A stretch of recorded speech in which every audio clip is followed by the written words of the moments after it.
Coming up next on we the started Inherited writing Podcast. specific grants for that population. And we just won our most recent Youth Build grant.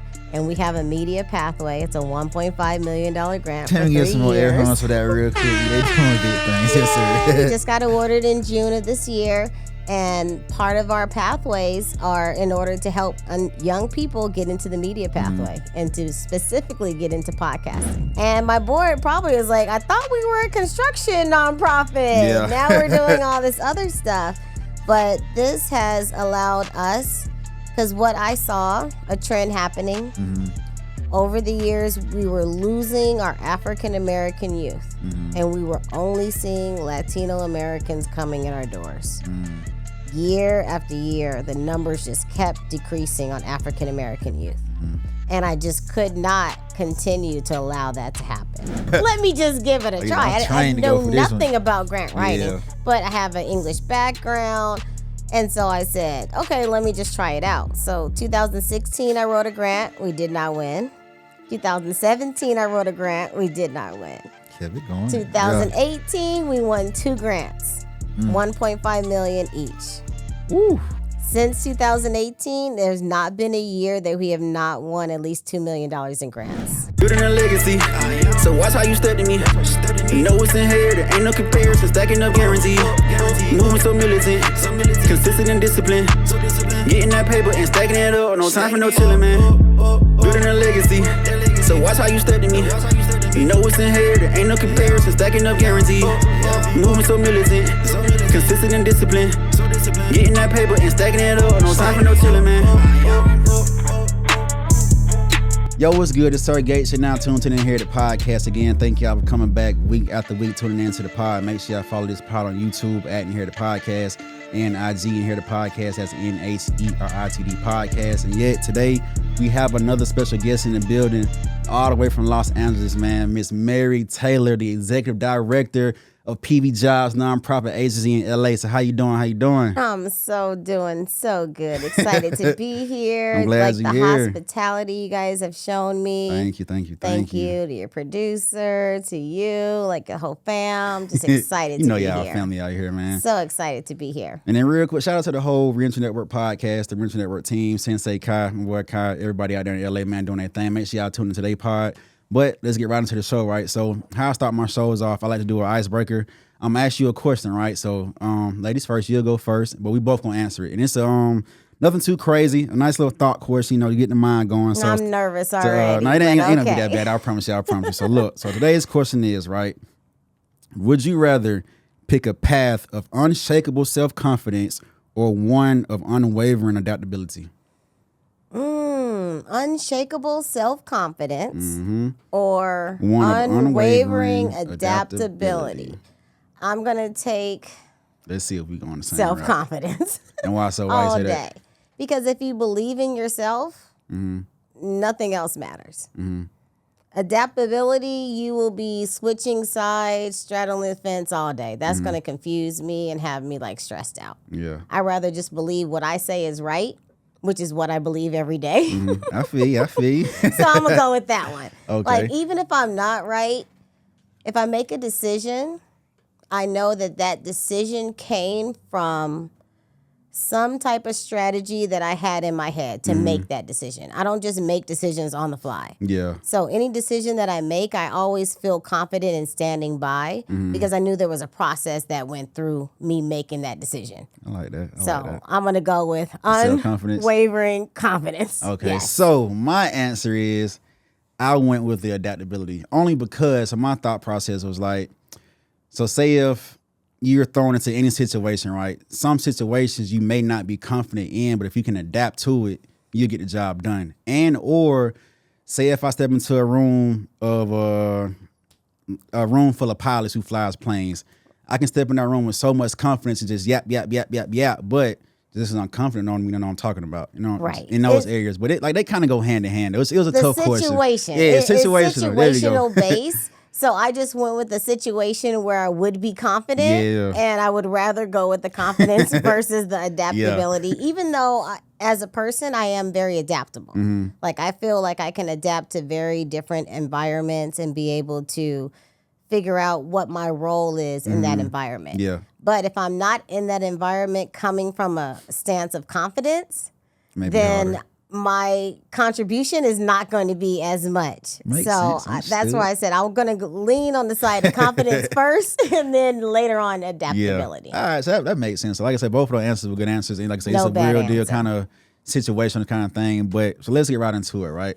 So Mary Taylor, right? So I want you to like I tell people all the time, I still believe that our past, our history, our traumas, our triumphs, whatever we may have went through from birth to this day right now, it shaped us and formed us, our mindset, spiritually, mentally, physically, until we are today, right? So I feel as if we can just tell that testimony and get those stories out. Somebody who may be listening, who may be watching, they can hear this and just say, hey, I want to do what she's doing, or just give them the confidence and the boost to get up and just go do something to bring value, right? So just take us back to young Mary, right? Childhood, growing up, family, the household, and just tell us what those times were like for you and growing up. You could just probably just cap it at around post-college time around there if, when you attended. So just let it. Post-college or pre-college? Post-college. Yeah. So that's not young Mary. Post-college is Mary at well, that's where it's at. something. That's still cool then. But I got to give you a little pre-college so that you know a little bit about like my background, because my background I think really has shaped who I am today. Mm-hmm.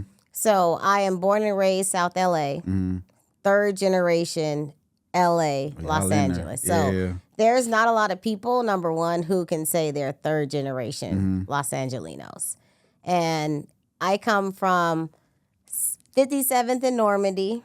My dad came from Michigan and migrated to LA and decided to plant seeds right there on 57th and Normandy. And he met my mom, who had already been in LA, like born and raised in LA. Her mom was born and raised in LA. LA love story. LA love story. LA love story. And he was an entrepreneur. And as an entrepreneur, he was a trucking company owner. So he owned several trucks that like worked for the city and were dump trucks that paved the city in LA. And we literally had a house, and then next to our house was all of the yard where he stored all his trucks. Dead grass. And Literally on a residential street before they banned city trucks being on residential streets. This is like way back in the 70s. And so I'm born in 1978. So I'm a lot older than a lot of people would assume that I am. Like I'm 46 right now. So born and raised South LA. My dad was an entrepreneur. My mom is a retired special education LAUSD teacher. So I had education and entrepreneurship guiding me. As a youngster, my whole thing was, hey, you're going to work for the family business. You're going to get up early. You're going to make these calls to get these trucks out on all these different jobs. Sounds fun, but it's like, hey, you get up at 6 a.m. and start making calls. And we don't want your sleepy voice. We want your, good morning, this is Mary Taylor calling from Ted Taylor Trucking Company. Oh, you still know the routine. Oh, trust me, I got the whole spiel. Yeah. But the great thing about my parents, they compensated me for it. They paid me for it. So as a young person, I was making money. I always knew that what I could bring to the table would benefit me. So as a young person, I was born and raised in the heart of South LA, around the corner from the Slauson Swap Meet. High poverty, high crime. There were drive-by shootings on my street. But my dad had been there for so long that he had created a family within all of the neighbors. And my mom, love her to death, but she does not cook. I cannot cook to this day. Like I got maybe 5 meals that I can cook. What's your top 3? Tacos, steak, and ham. Okay. And ham is only on special occasions. Thanksgiving only? Yeah, Thanksgiving only. So the neighbors used to bring my dad food because they knew my mom couldn't cook. And he used to reward them because he had so much money coming in, because he was literally a millionaire in the 70s. Jeez. A black male millionaire in the 70s. Shouts out to Pops, man.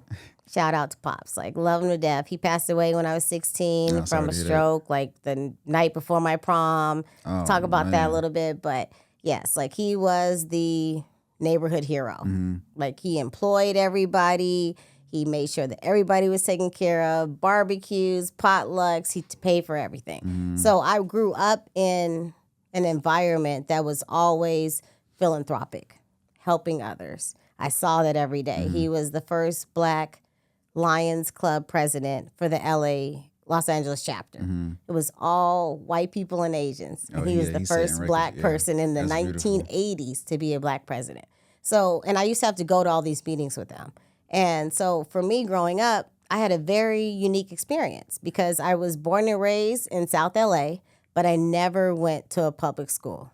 Why so? It was about my parents. My mom was an educator. Okay. And she said, you're not going to any she already knew public them public schools are hitting on. No public school. So my whole life, I always went to Catholic schools, private schools. And I was so mad at my mom. Like, why can't I just go to the neighborhood school with all my friends? No, so majority of your friends weren't. All of them. All of them. Until I started making friends at the other schools. But born and raised, South LA, used to have to drive hours to school, hours back to not be a part of the environment. But what I found was like my way to connect. I was a tomboy at that time. So I used to hang out with all the boys on the block. My mom said, you got to stop hanging out with boys. Please hang out with one girl a month. Like she gave me a task. One time a month, you have to go out with some girls. Okay, mom, do this. And I said, okay, fine, I will. But I had 3 boys on the block that we would just be tough. Them 3 and me. Dion, Damon, and Derek. Oh, yeah, you still the know. 3 Ds. Tell me you was out there fighting, Mary. 3 Ds. We weren't fighting. I don't know. I think it was like a prelude to what I do now.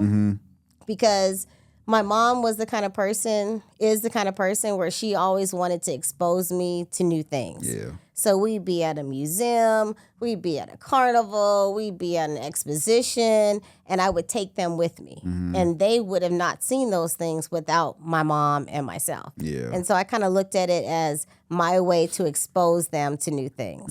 And I started that at a young age. And that's good, though. Like, not to cut you off, but like when you get exposed to new things, like for example, I remember one time, like me and Kai, I forgot where we had went for that cruise, but when we came back, like you're just so refreshed and your mindset is just so open to new ideas, new experiences. Because one thing when your eyes are unveiled from your surroundings, you see every day. It's like once you just pop out in this new area, it's like, hey, it's way more to life than what I'm seeing. It's way more that I can do, and that gives you motivation to say, let me try to do something so I can go see more and more things out here. So I love the fact that your mom was like pushing forward to expose you to that, and kudos to you for, hey, let me bring the homies along with me as well. Please bring the homies with me so I don't have to do it myself. Because my mom was like, she is just every single day, she's go, go, go. And I appreciate that because she wanted me to be well-rounded. And I'm very well-rounded right now. But on the flip side, I'm kind of like on Saturdays and Sundays, I just want to be at home underneath the covers watching Netflix because I've been out too much as a kid. But so born and raised South LA, went to private school, Catholic school, graduated from Immaculate Heart in 1995.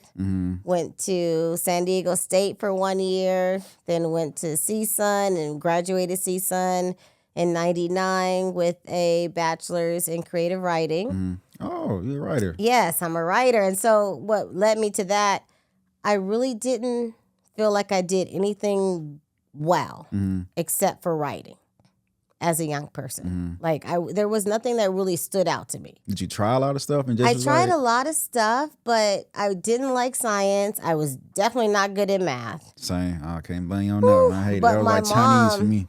She helped me write stuff as a kid, and I like was impressed by the way that she helped me write. And so I kind of like tapped into that. And now look at her writing. I'm like, whoo, she can't write nothing. But it sparked me to like have a love for writing. And so I said, no matter what I do later on, writing is going to be a part of it. So let me just do English as a major. And everybody's like, you're going to do English as a major? Yeah, that's wild. How are you going to make any money from that? But I said, every job has to do with writing. So I'm going to just go with that. That's dope. So, but it sounds like from your childhood being brought up, right, you had a good, you had like a solid foundation. Like your dad, entrepreneurship, your mom was a teacher. It's like, what 2 best duos could you kind of ask for? Like somebody's feeding me knowledge, and then the other side, they're teaching me real deal hands-on life skills on how to stand on your own. You don't have to work for anybody else to start your own business. So, but once like you said, your dad passed away, right? That for some people, that could affect them tremendously, where they might not even be able to bounce back or shake back and do like what you're doing today, or even get to whatever they want to do, right? So how did that affect you mentally when your dad passed at such a young age, and how did you just stay strong and bounce back and keep going how you was going? Well, I think when initially it happened, I was very numb to it, and probably just like dove into, because the night that it happened, he had a stroke, an aneurysm.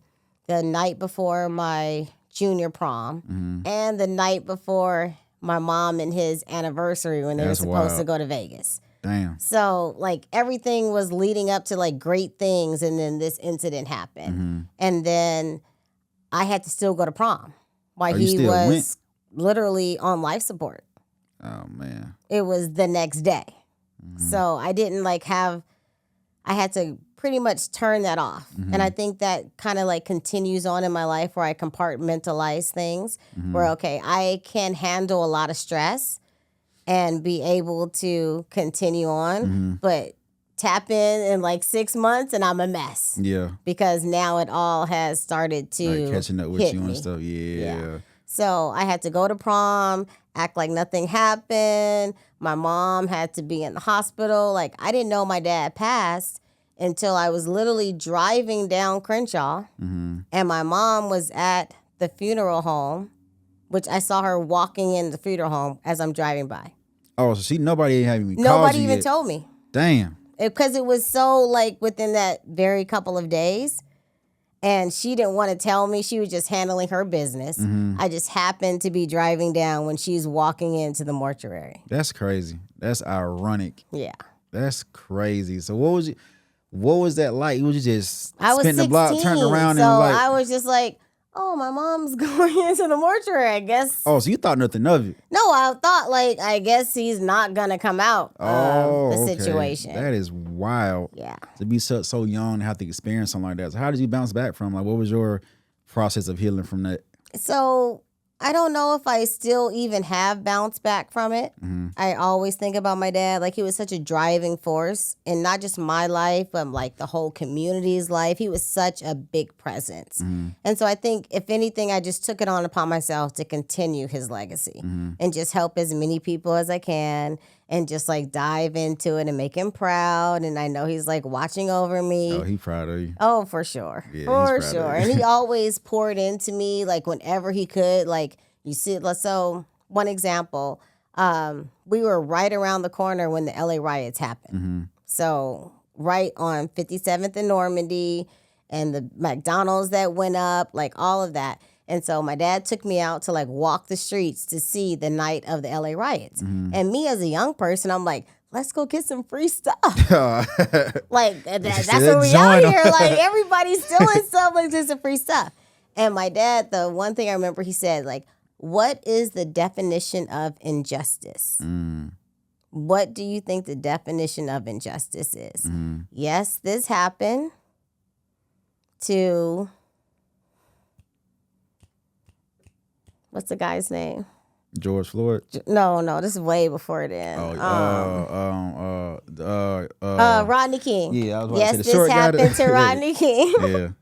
But what is the injustice now that we're doing to our community? And this is injustice. And this should not be tolerated or celebrated. Yeah. And as a young person, I'm like, but what do you mean? Let's go get a TV. And so he always brought me back to the center. And so that just stuck with me throughout my life. That was just one experience, but throughout my life, like, he always gave me those nuggets. So moving on, after he passed, it just was an angel on my shoulder, always telling me, like, think about this situation. Yeah, it may seem fun to go get a TV. Yeah. But you are literally stealing from your neighborhood store, who now has to rebuild and may never come back again. And we saw that a lot of those shops never came back again. Never came back again. That's crazy. Like, I couldn't imagine being in the midst of one of those riots. Even like seeing not too long ago the riots kind of out here in Atlanta, but that was, I mean, it seemed kind of crazy, but seeing the past like footage of stuff like the LA riot, that would have blew my mind at 16 years old. Not saying, of course, what we were doing out here at 16, but full blown out riot. That's wild. But like, so being with, you said, like, were you with your dad more or your mom more? Like, who you hung around more? So I hung out with my mom more, but my dad always provided. He was the provider. So it was like, hey, let me give you some money. Hey, let me make sure you're good. Let me get you this. Like my dad provided for everybody. And so I think I take a lot of his persona on and providing for everybody because he always made sure I was good. Like, no worries. I knew my dad had it. If you asked me something, oh, my dad got it. Oh, Mary, you got this. Talk to my dad. I was one of those kind of people. Mary on the block, man. Pops got everything. Oh, yeah. What you need? Let what? me call Hold my on real dad. quick. Hold on. That's how I was. 100%. So it seems that kind of transferred into your adulthood, right? Seeing as far as what you do now. So take us into the journey of like I say, post college into what you're going into now. So give us the backstory of how you kind of got into PV jobs, even if there was a step before that, right? To give us that whole meat of that area, so we can see why you're just such the giver you are, and just want to be able to help the community in the way you do. Yes. So it started with the philanthropic nature of my mom and dad, like I said. But after I graduated college, I started my own company. And at a young age, I started a promotional products company. And so I used to sell T-shirts, caps, mugs to large publishing company, LA Times, Chicago Tribune, Baltimore Sun. I used to fly all over to service those clients. I was a young person that had large contracts, and I was making a lot of money. A lot of money. And I loved it because it allowed me to still make people feel good. Yeah. Because we were planning events, we were giving things away, we had all these contests, all these prizes. Like, it was a great feeling. You getting paid to do what you love, sounding like. Pay to do what you love. And I was able to sell, which sales to me, if you've never been in sales, you should try sales. Because if you don't sell, you don't eat. Facts. You have no rent money. You have no food money. You have nothing if you don't sell anything. Facts. So that motivation was put into me as a beginning into my whole career. I started off as an intern, and then I went straight into sales. And so once you have that in the back of your head, if I don't sell, I don't eat. That means you're going to get up and make your calls. You're going to answer your calls. You're going to do what you need to do to make sure that you bring those sales in. And I was really good at it.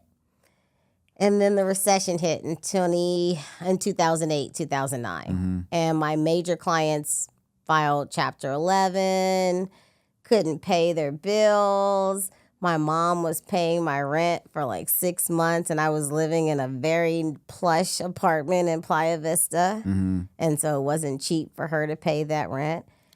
And so I had to figure something out. Yeah, ASAP. But what happened, which was really unique, is I didn't just say, okay, let me just find a job. I said, I'm just going to volunteer. I got all this time. I need to meet some clients. Let me volunteer. And it was very ironic that this happened around Hurricane Katrina. And I was so impacted by what happened in Hurricane Katrina because I moved to a predominantly white area. So I moved from South LA to Playa Vista. Young, black, single mom with a kid who was 6 months old, moved to a predominantly white area. How was that, though? It was very welcoming, though, because I had always been in that space because my mom and dad were always doing things outside of our neighborhood. So I was used to going to Lions Clubs, meetings, and preparing banquet meetings and all these things for people that didn't look like me. We were always the minorities everywhere we went, everywhere. So to me, it wasn't really that big of a culture shock. But what I said was, look what happened to the people in New Orleans. I'm living right here by the water, tsunami area. If something happens, who do I call? And so I just wanted to get more involved in the community. And so I started looking for ways to get more involved. And one day I walked home and there was a stack of pamphlets that said, apply for neighborhood council, to run for neighborhood council in your community. Your voice needs to be heard, something like that, right? Type thing. And I said, let me see what this is about. There was no pay. It was all volunteer. But I called my mom. I was like, Mom, should I run for neighborhood council in Playa Vista and Westchester and Playa del Rey? She was like, Yep, you should. You should. So I called the person on the flyer. Luckily, it was just like a synergy because they needed somebody from Playa Vista to run.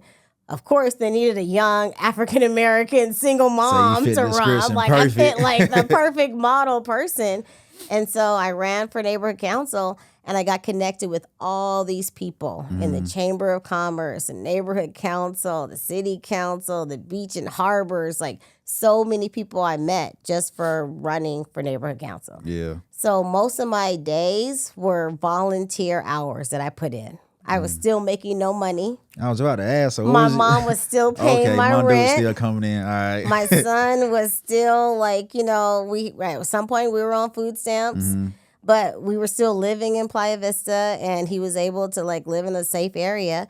And then slowly but surely I met enough people to be able to tap into PV Jobs, which is a nonprofit that I'm now the executive director for. Flowers to you for that. Flowers to you for that. Thank you. But it was not easy because during this point, I was still looking for a job. I wasn't just like, let me just be a volunteer. And so as I was looking for jobs, they were all like jobs that I wanted to apply for were like, you need to have programmatic experience. You need to have ran a program. And I'm like, well, I sold promotional products. Yeah. That sounds like a program. They were like, no, you do not meet the requirements. You do not meet the requirements. Denied, denied, denied. And so I didn't even know what a program was. I had no idea what a program was at that point. And slowly but surely, I got connected with PV Jobs. In 2009, they hired me as a sustainability coordinator or a green jobs coordinator. I can't remember what my first position was, but that was 2009, 16 years ago. Oh, you've been logged in for a long time. And I've pretty much played every role, been in every position since then until 2019 when they asked me to be the executive director.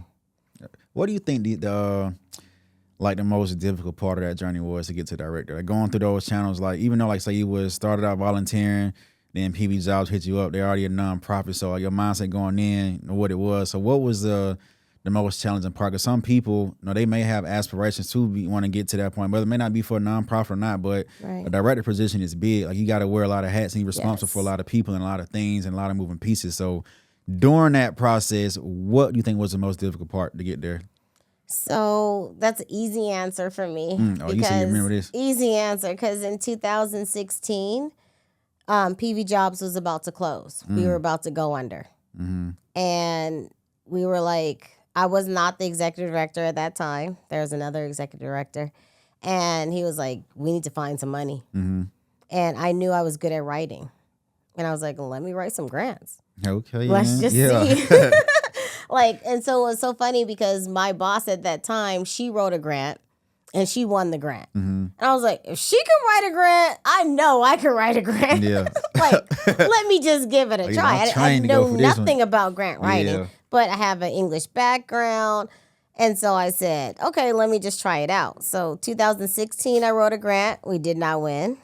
2017, I wrote a grant. We did not win. Kept it going. 2018, we won 2 grants, $1.5 million each. Woo. Since 2018, there's not been a year that we have not won at least $2 million in grants. Yeah, can you get some air horns real quick on that thing real quick? Turn her up, my boy. Yeah, that's crazy. Yes. So no, keep going. But I just said there's got to be something that I can contribute to help us. What is my talent? My talent is writing. How can I help us? And we had not been heavy on grant writing before that. We had a big contract with LACTD, Los Angeles Community College District, a $25 million contract that was like steady money coming in. So we were kind of like cocky, like we don't need to do nothing else. We got this money coming in all day. And then that contract got canceled. Damn. And then we had to figure something out. So how was that like? That was what happened in 2016. Okay. Yeah, that's so what happened. So what was the resolution? How did you? So was it like just strictly up to you, or you had a team where like just strategize? So what we gonna do, y'all? How did y'all do it? They laid everybody off, and it was me and 2 other people in the whole company. And we just said like, okay, what are we gonna do? And luckily, some grants grant opportunities came down at that point. And my original ED at that point, he said, don't even write those grants because we're so bad right now, they won't even award them to us. Dang. And I said, I'm just try and see. There you And go. that's the first 1.5 that we won There in you go. 2018. There you go. So it's like, it's beautiful to see you love to write, and like God do so many things in mysterious ways. He's just led you to a path in your life to where my passion is now turning into millions, not necessarily like millions in my pocket right now, but I'm helping this community with something I love to do. And I'll just hear about grants here and there, but like winning them is kind of difficult, and actually learning how to write them is not even just trying to write one is hard. So for somebody who's listening or watching, right, and they may want to, I know people who are like professional grant writers, like that's all I do. What is the process and the gems and just the keys of writing a good grant to try to win it, outside of just, of course, the opposing decision of whether they want to say yay or nay, but on the writer's end, like what is it that you put into it in the effort to say, hey, this is a good grant and this is potentially a winner right here? So I think you have to start with trying to solve a problem. That has to be your premise.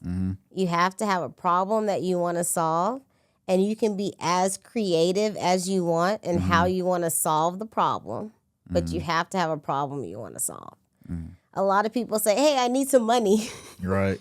That's not a problem. That's what it sounds like. Grant, I just need some money, man, without an explanation. Unfortunately, and so many people come to me like, Mary, write me a grant. We need some carpet at our church. Yeah, but unfortunately, what problem are you trying to solve? Yeah. And you have to think about it in that terms. And your problem has to be a problem that the government wants to solve. The government may not want to solve that. The problem is that the carpet is making people trip and fall when they come to church. If that's not their priority, you're not going to be able to find a grant that's out there for you to be even able to write for. Yeah. So you have to find first a problem that you want to solve and a problem that someone cares about. The government, a private company, donors, and then you have to follow their guidance.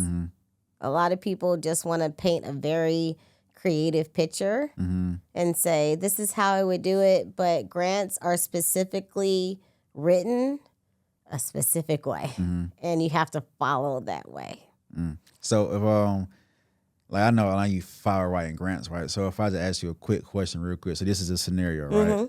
My name is Jake Johnson, right? Yep, Jake Johnson. And what Jake Johnson wanted to do, right? I'm probably not going to fund you already, Jake Johnson, but go ahead. So what Jake Johnson want to do, right? Jake Johnson has a landscaping company, right? And Jake Johnson's vision is to restore parks and old, basketball courts in the hood of downtown LA. What would be your pointers to Jake Johnson to try to get approved for that $1 million grant with the city of LA? So my first thing would be Jake Johnson. That's a great mission to restore the parks in the city of LA. Are there any RFPs, which is... I was about to ask, what's an RCP for us who a don't? request for funding proposal, or FOAs, a funding opportunity announcement for restoring the parks in LA. We cannot write a grant based on our passion. We have to write a grant in response to what funds are available. Understood. So if the city says we want to renew all the parks in LA, then yes, Jake Johnson, write your grant all day. But if there are no grants out for restoring the parks, do not write that grant. Find a grant to do sidewalk repair, to do something else that is out and available. And so that's what a lot of people don't really understand. They think you can just have a great idea and write a grant. You have to respond to a funding announcement, which means this money has been allocated for this use, which happens first. You need to find how your nonprofit aligns with the upcoming funding announcements. So PV Jobs, we do a lot of different things. And we know that a lot of the funding announcements are to help people find jobs. So I can write a grant for a youngster to find a job, and a veteran to find a job, a woman to find a job, a reentry person to find a So job you got the all option. day. Yeah, they all there day. all day. But if I just want to say, let's just redo this park right now, Yeah. there's probably not going to be any grant that I can respond to. So I'm not going to be able to write it and not going to get any money for it. They make it seem Call so and response. easy. I know. Yeah. They think the whole nonprofit world is so easy. Everybody, and can we just talk about that real quick? No, we can talk because that's a name. I'm not gonna say their name, but it's a specific person. Like when they're promoting their grant writing services, how they like propose it, just like whatever your idea is, come join my course. You know, the whole come join my course. $500 a month. You know, I help you write your grant, and we got this. We gonna already raise up $1 million a grant. So just whatever you're doing, I got you. You gonna get it. At least you write 4 or 5 grants. Like for what you saying. It doesn't seem like it's just that simple at all. It's not that simple. What you could do is, yes, you can write a grant and then try to find somebody to fund it. But that takes a lot of time. Versus going to what you know is already being funded. There, let's go get, okay, and they have the money here. This is the money for this. This is the money for that. And you can tweak what you're doing. So what was his name? Who? James Johnson. Oh, Jake Johnson. Jake Johnson. Okay, so let's say Jake Johnson wants to do this and rebuild the parks, right? He can tweak his grant to say, I'm going to create a workforce development program where I'm going to teach individuals how to cultivate, how to do architecture, landscape, all of that. And in the final product will be they will rebuild these parks. And that's free game. She's really gay right now. I hope everybody listening, so pay attention. Yes, that's how we can tweak it. But you need to be, if you're first starting off, you have to be responding to available funding opportunities. And you can find those on grants.gov. You can find them with your state. So we're in California. So the state of California funds several different programs. The city funds several different programs. The county funds several different programs. We have private donors that have actually seen us on TV and came to us and said, we want to fund whatever you want us to fund. But that doesn't happen right away. That's 25 years of doing what we do, and then they come to you for that. That's great. So with PB Jobs specifically, right? So break down like the processes that goes on with inside PB Jobs and like some of the things you guys offer, the courses you offer, the programs, so people can get a real scope of the work that y'all are really doing out here. Because like when Kai introduced me to it, when I seen it, I was like, man, I mean, I guarantee you probably do have kind of a version of that somewhere in the city here in Atlanta, but I never like did my research to look. But when he told me, like, it's just dope to see because a lot of people, they may not be just evil or bad. Some people just really either in the wrong place at the wrong time or just have made just that one bad decision that they thought, it wasn't too bad. But on the flip side, it got you jammed up for a long time, and now you're out here trying to find your way back in society, but people are looking at you through a lens of a monster or whatever you may be labeled as because of that document. So what does PV Jobs specifically do, like inside of them? What do you guys offer, and how do you guys help the community? Yeah, so before I answer that, I just want to say, like, a lot of us have done things that we did not get caught for. Facts.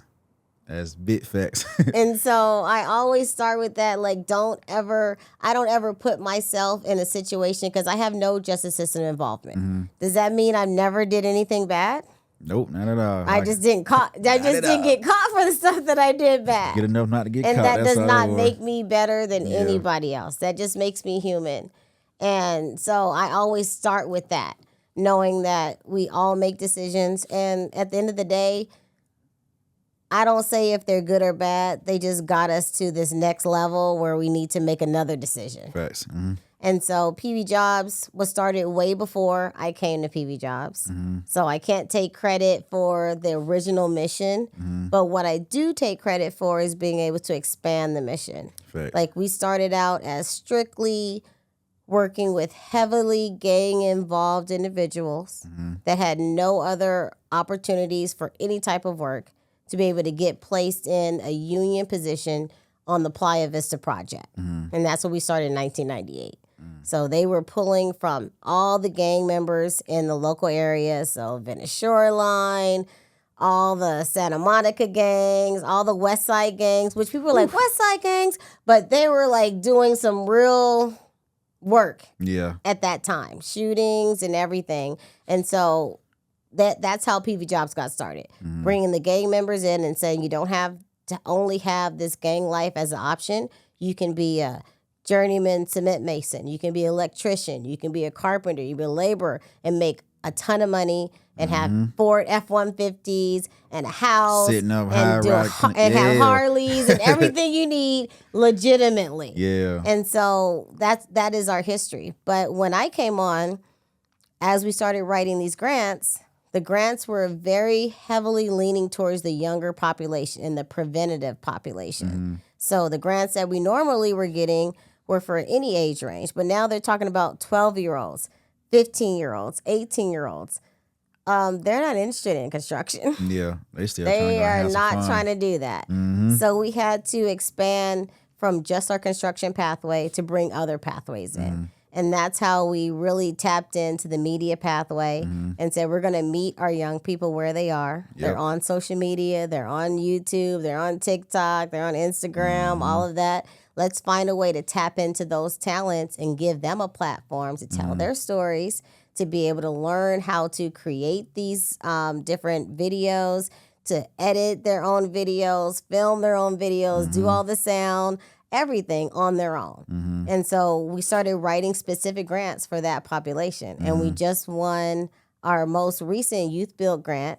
And we have a media pathway. It's a $1.5 million grant. Can we get some more air horns for that real quick? They doing big things. Yes, sir. We just got awarded in June of this year.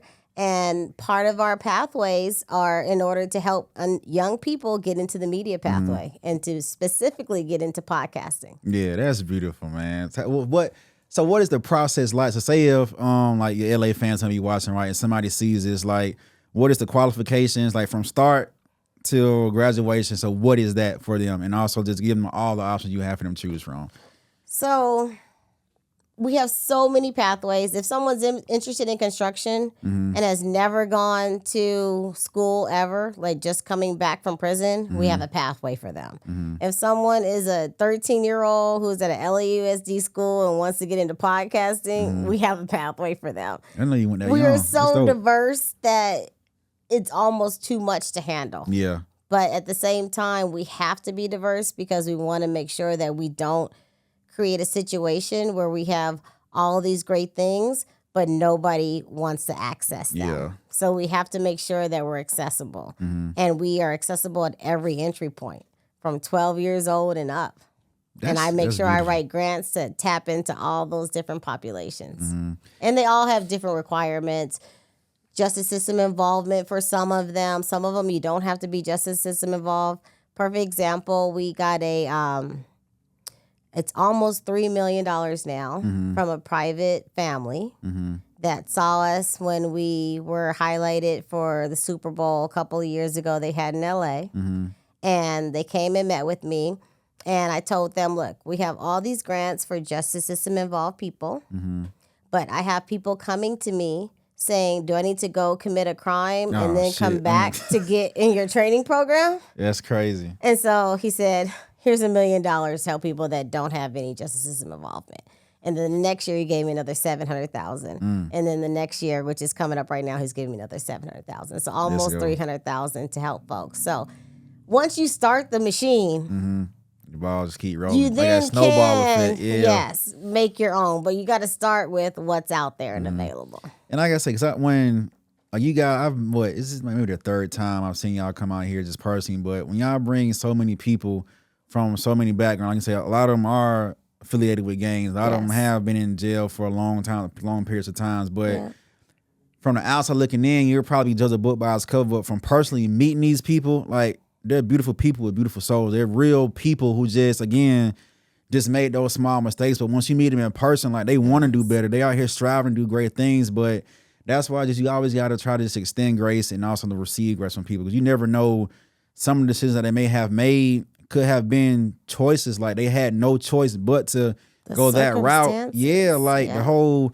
I'm a product of my environment thing. In some cases, is just a real deal thing. It is real. Parents are gone, your mom, dad at the house, maybe raised by grandma. And She's too old to tell you what to do. Right. And you got to eat. Yeah, so it's like, for what y'all doing is giving people a faith, belief, and an outlet to say, hey, my life is not done yet. Yes. I see all these other people going through PB jobs, graduating, may have learned something for a trade and getting a job placement. Like, that's going to motivate me to leave the streets alone, leave these gangs alone, to come in here and do it. It may be tough because a lot of people are like embedded into it for a long, long, long time, but it's good to see that y'all do have a program sitting out there for people to just come to and flock to just make a better version of themselves. But what I want to ask you is, right, because you know that it may be convicted felons or whoever may they be, how did you get acclimated and comfortable being around those type of situations? Because some people may not just be as comfortable saying, hey, homie over here may have robbed somebody just last year. He got out, now he here, but I'm scared for my life. My car's here, parked here. So how did you just get comfortable sitting in that seat? It was my family. Yeah. I was born and raised on 57th and Normandy. Yeah. Like, I was my mom's only child, but my dad had other children, and they were all involved with the justice system. They were always involved with the justice system. And so my dad was that neighborhood hero who like took everybody in. Oh, so you had And that, then my mom was the one, once he took them in, she was exposing them to new things. So I'm really just a product of the two of them coming together, where I have that comfort level where I'm not put off by them. And then I have that, if I can expose them to something different, that exposure is going to open their minds. And we've seen it time and time again. Like when Kai and I took the last group of students that we took to InvestFest, they did a recap. And during the recap, they said, I've been fighting, literally fighting, knuckles bleeding fighting for this little, excuse my French, shitty ass strip of land that I don't even own in LA. And now I'd have been to Atlanta to see all this beautiful land. Why am I fighting for this? Yeah. If I'm going to fight for something, let me fight, number one, for something I own. Yeah. And number two, for something that's beautiful and peaceful and that's not roach-ridden, rat-ridden, tagging everywhere. Once you expose them to that, they don't ever want to go back to that same mentality. That sounds like mission complete to me for what y'all doing. When you get that response, mission complete. Whether it's one person, two person, or three, that one response said, yeah, we got to keep this going because it's making a change and you seeing it firsthand. Yes. So that's beautiful. So just with all that, right, what do you think is your favorite pathway that y'all have right now? What's your favorite one? Oh, 100% the podcast pathway. Why so? 100%. This has been the piece that has really kept me with PB Jobs right now because I'm 15 years in. Yeah. I probably should have moved on at this point and passed the torch to someone else. And my board probably is like, I thought we were a construction nonprofit. Yeah. Now we're doing all this other stuff. But this has allowed us, because what I saw, a trend happening, over the years, we were losing our African-American youth. And we were only seeing Latino Americans coming in our doors. Year after year, the numbers just kept decreasing on African-American youth. And I just could not continue to allow that to happen. Number one, I'm an African-American. Number two, I know if we don't have them here, they are going to be out there doing bad stuff. So how do I get them back in? And the podcasting and the media was the pathway, and the cannabis. The cannabis. Let's not even forget, let's not brush over that. The cannabis pathway was the real pathway that brought them in. And now the numbers are going back to 50-50, which they were not 50-50 a couple of years ago. So you did your job. How do you market it? Well, I don't know if you do it like yourself, but so how is this marketed to people to know to get involved outside of maybe ads or being when they come out of the jails, like the program they're going through? So how is this really pushed out to the community? We need to do better marketing. I mean, all nonprofits, not all nonprofits, but most nonprofits have that challenge with marketing because you have limited funds. You have to do a lot with a little. Yeah. And so we have certain partners that we work with who work very closely with LA County Probation, work very, very closely with Los Angeles County Office of Education, LACO. We have a lot of partners that we have MOUs with. But if we could do anything that I feel we're not doing is get the word out more to let folks know that these programs exist, that there are opportunities out there. I hear a lot, oh, if I only knew this, if I only knew that. And I feel like if we did a better job of letting people know that these opportunities are available, I don't think a lot of people know that a nonprofit has a cannabis pathway. And it's wild, man. Let me just say that. Yeah. And if more people knew that they could start a legitimate, legal cannabis business and they can learn this from a nonprofit, I think more people would be coming to us and not doing the things that they're doing. Yeah. So let me sign up now. Yes. Where do I sign up? For like most businesses, nonprofit, awareness is always an issue, especially when you're doing business and you're doing it good and you're doing it well. Yes. It's like when you see the traction coming in, the last thing in your mind may be, oh, let's push this more because you see like it's working. But again, there's like never too much awareness you can have, especially if you're doing something like this. You want to get that word out. You want people to, like you say, be flocking to your door. So creating pathways that's really attractive to, like you say, like you doing your research. You know this area, oh, they gonna love this. Like so, keep doing that for sure. But just being thought forward and thought focused is how I feel everybody should be thinking right now, especially for our youth. Because right now, a lot of youth is just lost in the sauce. Like I don't know what it's gonna take to help bring them back, but it's in different times now, different days. But just to know that if they do get incarcerated, if they do make the wrong path, at least, like I said, I know in Georgia, I guarantee it's something of that nature, but in LA specifically, they have somewhere to run to change their life and save their life. And they have people there like you and Kai and the whole team who really cares about them. Yes. And who is bringing a group of 15 to 20 people to the other coast of the country to come and learn and get this insight from other black people that may look like them or Latino, white, whatever it may be, but you're seeing your kind thriving in a different lens, in a different area of the country. So again, just more kudos and flowers to y'all for what y'all doing, because I don't see much of that, especially people caring for somebody who's been incarcerated. That's just, I don't see it a lot. So I want to commend y'all for that. So, but with PB Jobs, like what do you think the next pathway is, or what's next with PB Jobs for y'all? So I think just listening to you say those last couple of phrases, I really feel like the preventative side is where we're moving towards. We don't want to wait until they've been involved with the justice system for them to come to us. We want to tap into the preventative side and really start working with them while they're still in high school, so they know, like, hey, I don't even have to go down this path. Right. I can start a podcast at 15. I can start a clothing brand at 15. We met somebody in Vest Fest today who has started his own business at 15 because his dad was an entrepreneur and his uncle was an entrepreneur. So I think that's what we really want to do, is be able to look at how we can reduce the numbers from even going into the justice system.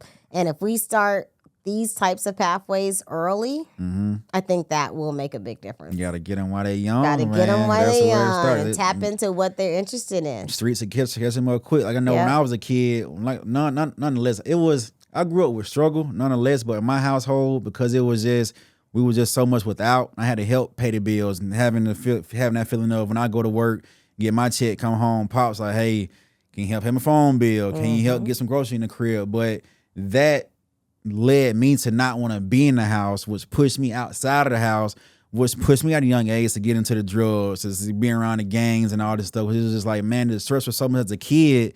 I want to find a different outlet to run to, but unfortunately, my environment in Decatur was just like, it was rough growing up back then. So, but to me, that was normal. I'm just outside. But on the flip side, seeing it's like, man, you could have really ended up in a whole different path. What if somebody had introduced you to video editing at that age? Exactly. Just that one thing, and you could go out and be like, hey, I'm going to shoot some video for you, and I'm going to edit it and give you a little clip. And I can charge you $50 for it.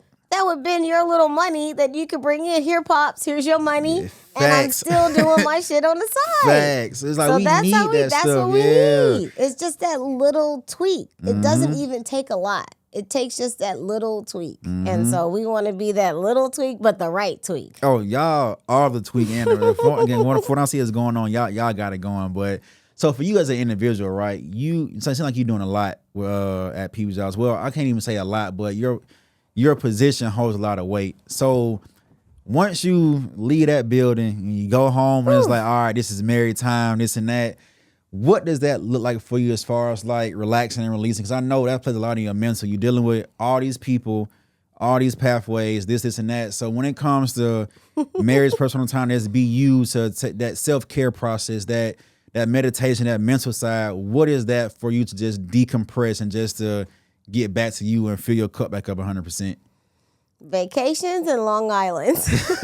I see all the vacations. You be gone, man. Oh, I have to get out of town. Yeah. I have to unplug and just go somewhere for 3-4 days to just be able to woosah. Yeah. And be able to not have all of this coming at me. Because it's a lot. It is a lot. But I love it so much and I take it on so wholeheartedly that even when I do unplug, I still like, okay, let me check this email. Yeah, it's hard not to do that. Let me check my voicemail real quick. But yes, going on vacation has been like one of my therapeutic things that I've been doing, and solo vacations more than going with anybody else. Yeah.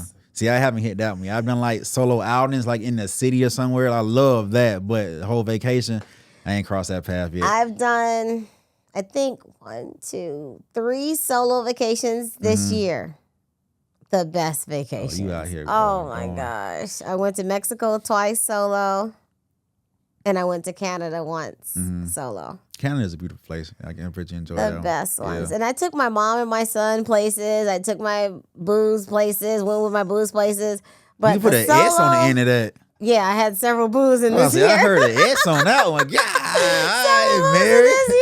I'm just saying. Like, you told me to be honest here, right? deal with that. Yeah, but the solo vacations, you can go to spas, you can just watch TV, you can just plan your day, what you want to do, what you want to eat, when you want to eat it. Just amazing. So solo vacations has been like one of my most rewarding therapeutic ways that I've been able to like. So if it wasn't get in touch with vacay, what myself. would it be for you? If it wasn't vacay? You have to dig deep and find something for that one, huh? Well, I live in a beautiful apartment building that has a pool and all these great things. So probably just like taking that same time, not away, but just in my own your space. Yeah. I always feel like it's good to have a space you can go to decompress. It's like not necessarily at home, but kind of close to home base, just because it's like it's less costly, whatever it may be. You can just get there ASAP. Yeah. Hey, I'm going through this fuss of the day.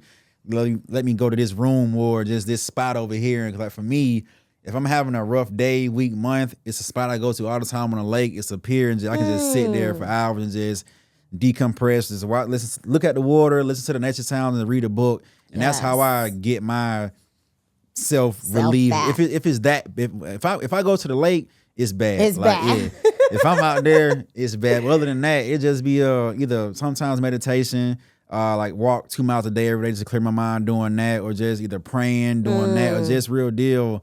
I need my space. It may seem rude to some people, but I'm the type of person to where if I want to recharge, it's hard to do that when I'm still being pulled from left and right. Like, how can I fill my cup up and give you 100% if I'm not there myself? So I feel like it's important to just don't stretch yourself thin at all in life, right? So it's, again, kudos to you for everything you're doing. One, you're taking care of yourself, taking care of family, taking care of business for sure. Yes. And everybody up there at PB Jobs. So let me ask you this, right? If you could, right, for that either young man, young woman, old woman, whoever it may be, and let's just say 2 scenarios. They may do want to be a director of a company or a professional grant writer or just somebody of something and some substance, right? So what advice or what motivation would you give them? And then after that, if you can remember this question as well, for people specifically in LA, what would you give advice to the youth to try to help them, guide them out of the streets, or if they are, to PV Jobs? And you can I want you to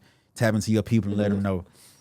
So I think to answer the first question, and what helped me the most was volunteering. Just get out and volunteer. Because if I did not volunteer, I at one point considered myself a professional volunteer. Like, my job every day was volunteering. And I learned so much during that 2 years of my life where it didn't pay me anything, but I met so many people that helped me move me to the next level. And we have to have mentors in our life. We're trying to do this on our own. We're going to just be spinning our wheels. We have to surround ourselves with positive people who have done it before, who can give us the roadmap. The quicker you get the roadmap, the quicker you're able to get to where you need to be. And sometimes they don't give you the roadmap, they just give you access. And access, roadmaps, mentorship, those are the things that are going to get us to the next level. But sometimes we are so invested in the immediate gratification and wanting something from it, but we have to give of ourselves first. And I feel once you give of yourself, good things will continue to happen. And if you get in that mode of, I'm doing this podcast today, not to shine light on Mary Taylor, but to shine on the light that Reentry Network Podcast is doing, that PV Jobs is doing, that Canon Business 101 is doing, good things are going to come from it. So I think just being selfless, volunteering, putting ourselves out there, being uncomfortable. I was so uncomfortable. I was the only Black person out of all these older white people in Playa Vista, Playa del Rey, and Westchester. But they took me in and they embraced me and they loved me. And I knew then, like, okay, I have something to offer to everybody. And so that just encouraged me to not be scared to talk to different people. Once you start talking to different people, you hear different things. So I will say that as far as what I would recommend for people to do. Volunteer. Yeah. Volunteers out of your normal area and just get engaged and good things will happen. And then to get connected with PV Jobs. PV Jobs, I wish we were in every state. That's my goal, is to get PV Jobs in every single state. But there are nonprofits, there are work source centers that are in every single state, American Job Centers. Please reach out to them. They have all of these resources. The things that PV Jobs is doing, we may have a unique way of doing it, but these resources are all out there and available because the federal grants are available to all 50 states. So reach out to your work source centers, reach out to your nonprofits. You'll be surprised as what you can get as far as support. Veterans, youth, reentry, dislocated workers, single moms, they have funding for pretty much every population. You just gave a whole lot of information, right? And now just to recap, just what I got from this podcast is just that you got to be resilient. You got to have a good heart. You got to have a good mindset and follow your heart and your passion for what you really want to do. It'll take you a long way. And also care for people, bottom line. Like, don't put the money first. That's going to follow it. Do what your heart tells you to do and just serve at the end of the day. So, yes. But once again, I just want to say congratulate y'all for what I got going on out there in LA with the whole PV Jobs, Reentry Network Podcast. Every show that's popping on the podcast, y'all turning it up right now, yes, man. We are. We have new podcasters. We're so excited about it. Like, tune in. You guys will not be ready for what we're about to bring you. Oh yeah, so I'm living out of progress. But again, Mary, we're gonna wrap it up, right? So I just want to thank you for coming out. I know y'all had a busy weekend, but y'all took the time out to come out here, do this podcast. Shout out to my boy Kyle for setting everything up, man. He's been a real big connector from the A to LA. I say ATLA connection going on, man. Shout out to everybody out there on Reentry Network Podcast. Again, this is Inherited Podcast. I'm your host, Sir Gates. Make sure you tune into the podcast every week. You can find it on YouTube and Instagram at Inherited Podcast, NHERTD Podcast. You can find me on IG at Sir GatesBC, SIRGATESBC. And how can they find you, Mary? So they can find me only on one spot.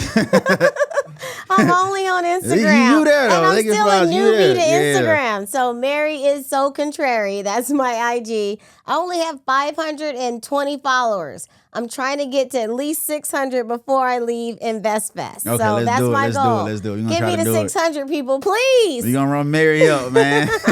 And make sure y'all follow Reentry Network Podcast, too, at Reentry Network Podcast. Y'all got to tap in and lock into that podcast, too. That's what I was going to say. Reentry Network Podcast, PV Jobs LA. Those are the main areas we want you guys to tap in. But my personal is Mary is so contrary. Yes, sir. So again, man, this is Inherited Podcast. I am your host, Sir Gates. We had a good combo tonight, man. So until next time, make sure y'all come back and tune in. We out. That was a good one. Love it. Yeah.